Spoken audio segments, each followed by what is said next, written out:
कक्षा 10 का प्रश्नावली 8.1 का क्वेश्चन नंबर 9। त्रिभुज ABC में जिसका कोण B समकोण है, हम एक त्रिभुज बनाएंगे समकोण जिसका कोण B जो होगा वो समकोण होगा। ये त्रिभुज ABC हमने बनाया, ये है A और यहाँ पर हम B लेंगे क्योंकि यहाँ पर हमें समकोण रखना है और यहाँ पर C लेंगे। त्रिभुज ABC ठीक है, जिसका B समकोण है।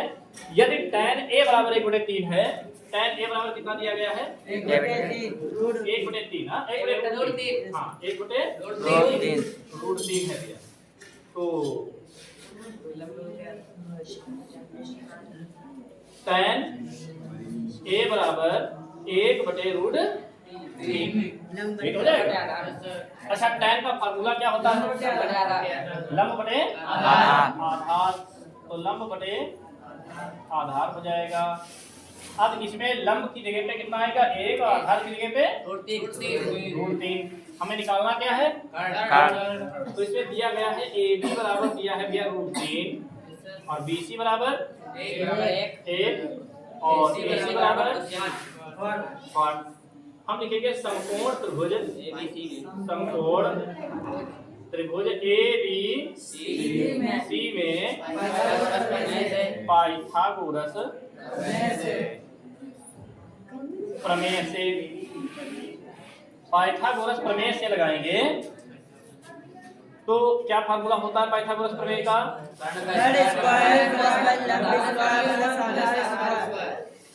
प्लस आधार स्क्वायर। कर्ण स्क्वायर बराबर लंब स्क्वायर प्लस आधार स्क्वायर।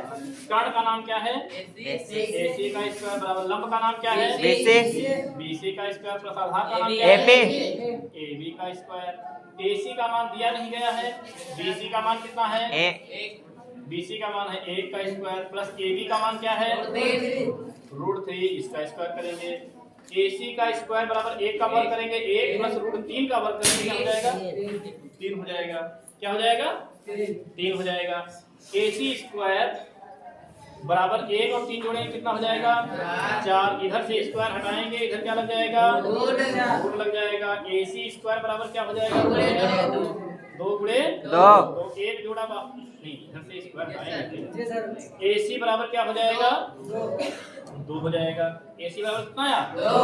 2 आ गया। AC का मान जब 2 आ गया तो हमें निकालना है पहले sin A फिर sin C।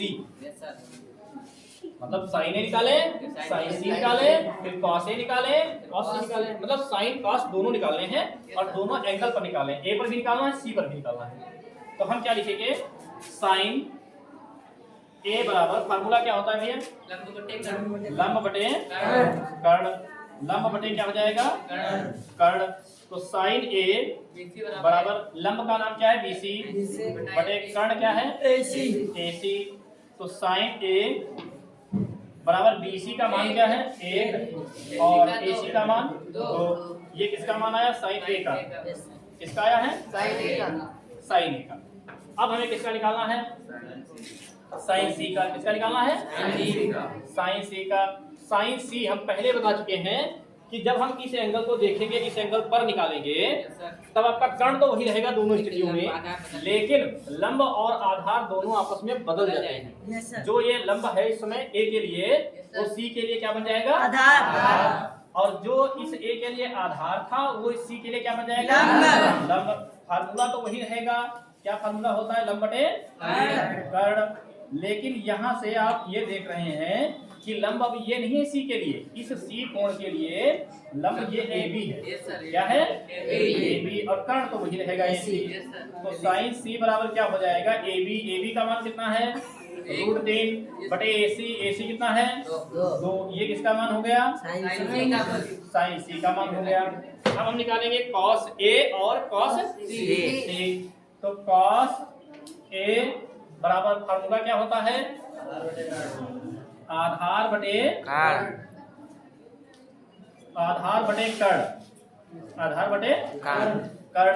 अच्छा, आधार जो है A के लिए आधार क्या है? A के लिए आधार तो यही है AB बटे कर्ण क्या है? AC। तो cos A बराबर AB का मान क्या है? रूट 3 बटे AC का मान क्या है 2 ये हो गया cos A का मान। किसका मान हो गया cos A का अब किसका निकालेंगे cos A cos C। Formula फिर से यही लगाएंगे आधार बटे क्या लगाएंगे भैया आधार बटे कर्ण आधार बटे कर्ण। अच्छा आप लोग जानते हैं कि आधार का नाम क्या है C के लिए C के लिए आधार क्या है BC बटे कर्ण क्या है AC। cos C बराबर क्या हो जाएगा भाई BC का मान देख लीजिए क्या है 1 और कर्ण की जगह पे 2। ये हमारे पास sin A sin C cos A cos C चारों मान पता हो गए। अब हम क्वेश्चन लिखते हैं। क्वेश्चन क्या है फर्स्ट नंबर sin A क्या है sin A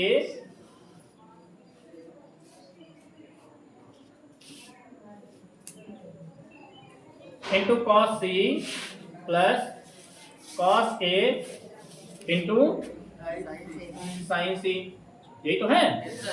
अब इस स्थिति में हम मान रखेंगे sin A का पहले कितना है 1/2 क्या लिखेंगे 1/2 गुणे cos C ढूंढिए कहाँ है cos C यहाँ देखिए 1/2 प्लस cos A रूट 3/2 तो रूट 3/2 गुणे sin C रूट 3/2। देखिए sin A का मान 1/2 तो sin A का मान रखा गया। फिर cos C है cos C का मान 1/2 तो 1/2 रखा गया। फिर प्लस फिर cos A है तो cos A का मान क्या है रूट 3/2 तो रूट 3/2 रखा गया।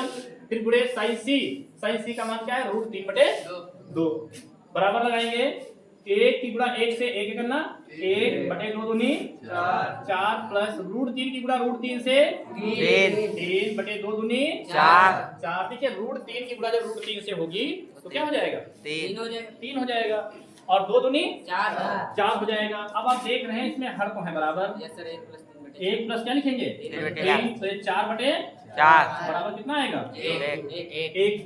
ये हो गया आपका आंसर फर्स्ट नंबर का। अब देखते हैं सेकंड नंबर क्या है क्वेश्चन। सेकंड नंबर दिया गया है cos A क्या दिया है into cos C minus sin A into sin C।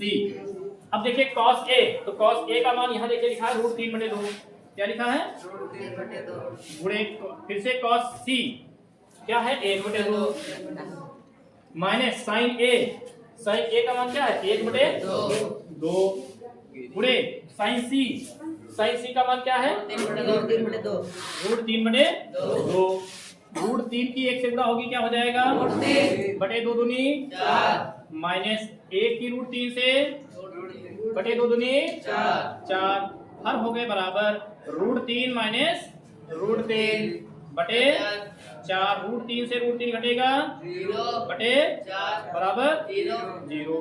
इस तरह से आपका ये क्वेश्चन नंबर 9 कंप्लीट हो गया है। अब आप लोग नोट कर लीजिए इसको। नंबर 10 है त्रिभुज PQR में जिसका कोण Q समकोण है। हम एक त्रिभुज बनाएंगे PQR इस तरह से ठीक है PQR। आप लोगों के मन में शंका आती होगी कि यहीं पर Q क्यों लिखा गया है। अगर हम यहां से शुरू करते PQR तब भी सही होगा बस Q समकोण पे आना चाहिए। यहाँ लिखा है Q समकोण पर आना चाहिए। अगर P आप यहाँ से यहाँ कर दें और यहाँ से यहाँ से कर दें फिर भी आपका सही रहेगा लेकिन Q यहाँ से हटकर यहाँ और यहाँ नहीं हो सकता। अगर आपने Q यहाँ या यहाँ कर दिया तो फिर गलत है। तो हमने एक त्रिभुज बनाया जिसका Q जो कोण है वो समकोण है। दिया गया है PR प्लस QR बराबर 25। PR और plus QR PR plus QR बराबर कितना दिया है 25। इसको आप समीकरण नंबर 1 तुरंत मान लीजिए ठीक है नहीं ठीक है। और दिया है PQ बराबर 5 सेंटीमीटर। PQ बराबर कितना दिया गया है 5 सेंटीमीटर ठीक है। अब देखिए PR प्लस QR PR ये वाली प्लस QR ये वाली भुजा इन दोनों का टोटल दिया गया है 25। अब ये 25 दोनों को जोड़ कर दिया गया है तो ये 10 ये 15 हो सकती है लेकिन नहीं हो सकती है क्योंकि कर्ण छोटा नहीं हो सकता। ये 15 ये 10 हो सकता है मतलब कुल मिलाकर ये ज्यादा और ये कम हो और दोनों को जोड़कर कितना हो 25 होना चाहिए। हमें पता तो है नहीं कितना होगा। हम क्या करेंगे, और हाँ PQ बराबर दिया है 5, हम क्या करेंगे इसमें पाइथागोरस प्रमेय लगा देंगे। क्या करेंगे, पाइथागोरस प्रमेय लगाकर ही हम तीसरी भुजा ज्ञात कर सकते हैं। हम लिखेंगे समकोण त्रिभुज, क्या लिखेंगे, समकोण त्रिभुज ए नहीं पी क्यू आर में पाइथागोरस प्रमेय से, पाइथागोरस प्रमेय से आप जानते हैं पाइथागोरस प्रमेय क्या होती है, कर्ण स्क्वायर बराबर लंब स्क्वायर प्लस आधार स्क्वायर। कर्ण स्क्वायर कितना है, PR का स्क्वायर बराबर लंब कितना है, QR का स्क्वायर प्लस आधार कितना है, PQ का स्क्वायर। अच्छा PR देखिए, क्या आपको पता है, PR नहीं पता है तो PR को आप PR का स्क्वायर बराबर QR पता है, नहीं पता है QR का स्क्वायर, क्या प्लस PQ पता है, PQ तो पता है 5 का स्क्वायर। इतने में कोई समस्या तो नहीं है, नहीं है। हम क्या करेंगे, इस QR पहले इधर का इधर पूरा, इधर का इधर कर लेते हैं। QR स्क्वायर प्लस 25 बराबर PR स्क्वायर, इसको उधर ले जाते हैं तो 25 बराबर PR square minus QR square. भाई इधर प्लस का इधर जाएगा माइनस का हो जाएगा, ठीक है नहीं, ठीक है। 25 बराबर यहाँ पर A square minus B square का फार्मूला लग रहा है। कौन सा फार्मूला, क्या आपको पता क्या होता फार्मूला, पहले ब्रैकेट में A प्लस B, दूसरे ब्रैकेट में कोई समस्या तो नहीं है, यही फार्मूला यहाँ पर लगाएंगे तो हो जाएगा पहले ब्रैकेट में PR प्लस QR और दूसरे ब्रैकेट में PR माइनस QR। इतना समझ पाए नहीं समझ पाए, इतने में कोई समस्या तो नहीं है, नहीं है।